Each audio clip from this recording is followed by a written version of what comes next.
Skotlandia, Viking, dan Irlandia dalam pertempuran Brunanburh. Semua itu berdiri di atas pondasi yang dibangun oleh Alfred. Banyak raja setelahnya mengambil inspirasi dari Alfred, termasuk Raja Edgar yang damai, yang memperkuat hukum Alfred. Raja Canute, Raja Denmark yang memerintah Inggris, bahkan memuji Alfred sebagai contoh raja ideal. Raja Henry Purdy dan Raja Edward the Confessor, yang mengutip hukum Alfred dalam sistem mereka. Bahkan berabad-abad kemudian, ketika Inggris diperintah oleh raja-raja Norman, nama Alfred tetap dikenang. Dalam kronik-kronik sejarah, dalam biara, dan bahkan dalam hati rakyat jelata, penutup dalam bayang-bayang keabadian. Di antara raja-raja yang pernah memerintah tanah Inggris, hanya satu yang disebut Yang Agung.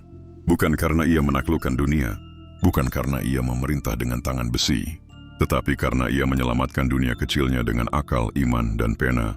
Raja Alfred adalah penghubung antara dunia barbar dan dunia beradab, antara perang dan kedamaian, antara masa gelap dan fajar yang baru.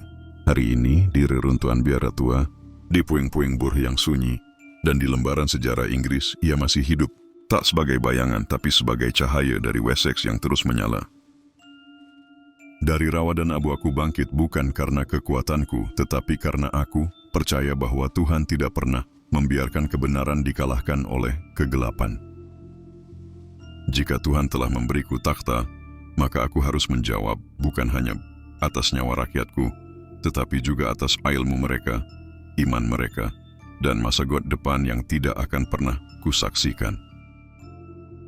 Barang siapa menginginkan damai, hendaklah ia mempersiapkan diri bukan hanya dengan tombak, melainkan dengan hikmat dan kesabaran, sebab musuh sejati kerajaan adalah waktu dan kelalaian. Aku lebih memilih kehilangan pertempuran di padang rumput daripada kehilangan kata-kata dalam buku, sebab dari kata-kata itulah dunia dibangun, dan dari kebodohan, kehancuran datang tanpa suara.